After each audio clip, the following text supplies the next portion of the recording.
It's so hot, I ain't got a fake. I can make the earthquake. It is so hot, I ain't got a fake. I can make the earthquake. It is so hot.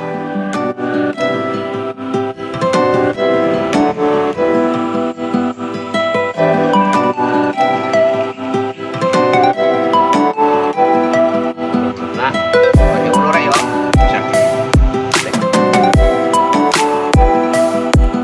Batu mulia telah dikenal sejak zaman kuno. Manusia purba menghargai keindahan di alam, seperti buah-buahan berwarna, kerang yang menarik, kerikil berwarna cerah, dan lain-lain. Dan digunakan oleh mereka untuk perhiasan pribadi. Negara-negara di belahan timur adalah yang pertama untuk menggunakan batu mulia. Diperkirakan sekitar 100.000 sampai 75.000 sebelum Masehi. Ada banyak keadaan yang menunjuk ke India sebagai tempat kelahiran mereka. Disebutkan India terbuat dari permata dan perhiasan dalam tulisan-tulisan Hindu yang paling awal. Veda memiliki referensi ke tempat-tempat yang diterangi oleh rubi dan berlian. Batu mulia memainkan bagian yang sangat menonjol dalam mitologi Hindu, dalam tradisi, puisi, dan legendanya. Dalam dua epos besar mereka, Ramayana dan Mahabharata, raja dan rakyat dikatakan telah menghiasi diri dengan batu mulia dan mutiara. Bangsa Phoenician membawa batu mulia dan permata ke Mesir dan Yunani dari timur tersebut. India dan Burma adalah rumah bagi batu permata dan telah ada perdagangan antara India dan Eropa. Zamrud dikatakan telah dikenal sejak 2000 sampai 1800 sebelum Masehi. Sedangkan safir dan rubi 600 sampai 500 sebelum Masehi. Dan berlian sendiri sejak 480 sebelum Masehi. Penambangan batu permata mungkin merupakan bentuk tertua dari pertambangan.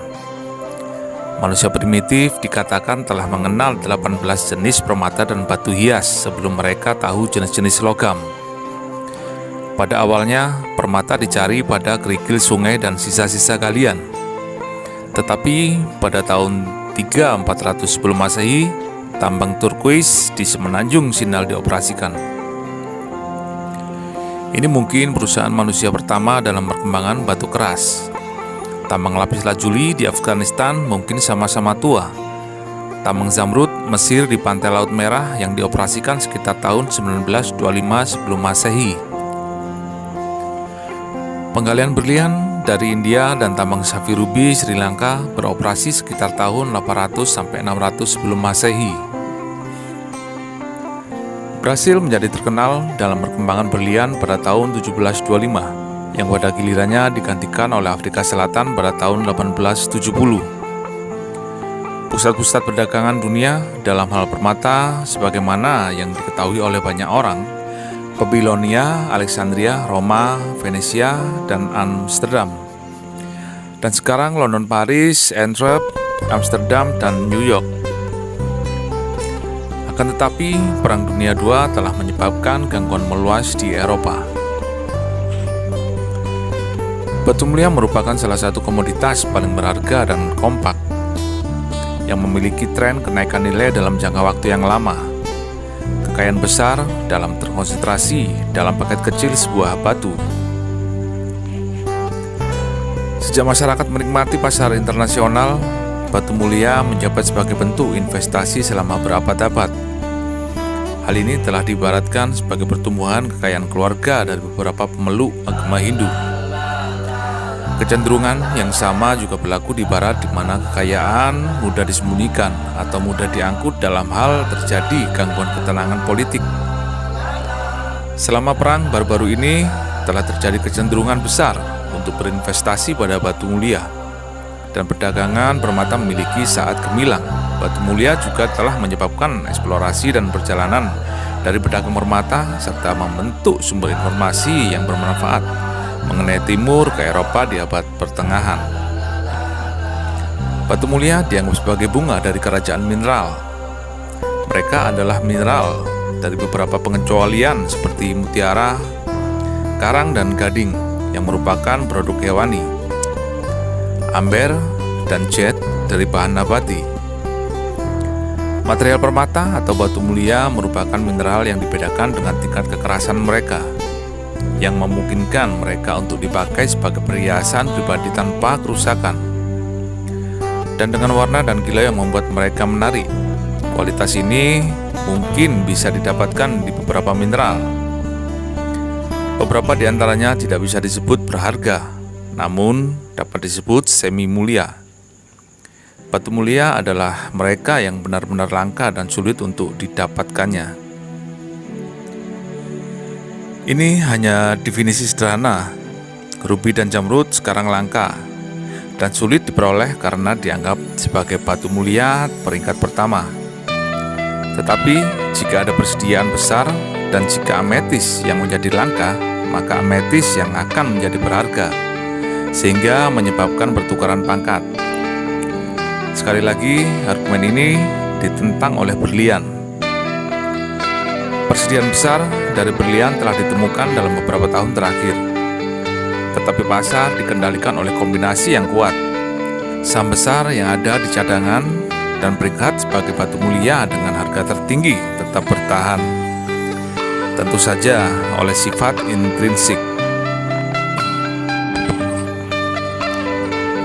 Di Indonesia sendiri, jenis batu mulia yang telah lebih dulu dikenal yaitu batu intan, yang sudah ditambang atau digali oleh rakyat sejak abad ke-6 pada masa pemerintahan Hindia Belanda melalui usaha penggalian di Kalimantan Selatan sebagai usaha sampingan.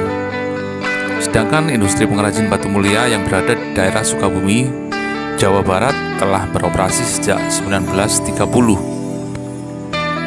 Kemajuan industri pengolahan batu mulia mengalami peningkatan cukup pesat, ditandai dengan tumbuhnya pengrajin di berbagai daerah, terutama di daerah yang berdekatan dengan lokasi sebaran batu mulia, yang perkembangannya dimulai sejak awal tahun 1980-an dengan munculnya beberapa pengrajin batu mulia yang mulai nampak seperti di daerah Sukabumi, Jawa Barat, Lampung, Kota Jambi, Pacitan, Jawa Timur, dan Martapura, Kalimantan Selatan.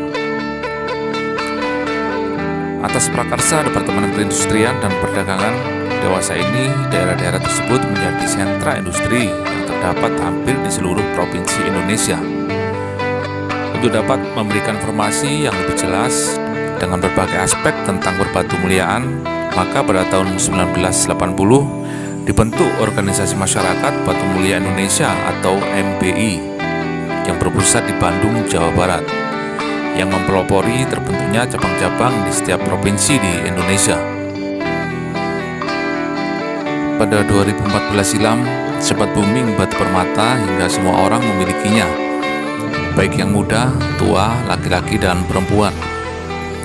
Bisa dikatakan salah satu penyebabnya bermula pada tahun 2010, di mana saat itu Presiden Indonesia ke-6, Bapak Susilo Bambang Yudhoyono, memberikan batu pacan kepada Presiden Amerika Serikat, Barack Obama, sebagai cenderamata. Isu positif yang dihembuskan terhadap batu pacan akhirnya mampu mendongkrak harga jual batu berwarna hijau, yang semua berkisar di angka ratusan ribu dan bisa mencapai harga ratusan juta rupiah. Sayangnya, euforia itu cepat pudar. Setahun setelah booming pada tahun 2015, batu-batu tersebut tidak lagi jadi primadona. Harga jualnya pun turun drastis, hingga tidak bisa lagi menjadi salah satu sarana investasi. CNBC Indonesia berkunjung ke Jakarta Game Center atau JGC. Ketika menginjakkan kaki di pusat penjualan batu mulia terbesar di Asia Tenggara ini, terlihat masih banyak orang yang bertransaksi di depan toko-toko. Namun, tidak sedikit juga toko-toko yang sepi pelanggan. Berdasarkan pandangan mata, kebanyakan pemilik atau penjaga toko sedang asik bermedia sosial atau streaming video lewat ponselnya. Ada juga yang tidur di dalam toko karena sepi pelanggan. Bagian pasar yang masih ramai adalah tempat memotong, menggerinda, mengikir, atau memoles batu permata. Mungkin sampai di sini dulu pembahasan tentang peradaban batu mulia atau batu permata. Dan di edisi berikutnya mungkin kita akan bahas batu permata dari sisi fungsi, kegunaan, manfaat, dan di sisi mistisnya yang sudah dipercaya dan diyakini dari zaman purba di seluruh dunia. Baik, terima kasih teman-teman, mudah-mudahan bermanfaat. Assalamualaikum warahmatullahi wabarakatuh. Rahayu, rahayu, rahayu.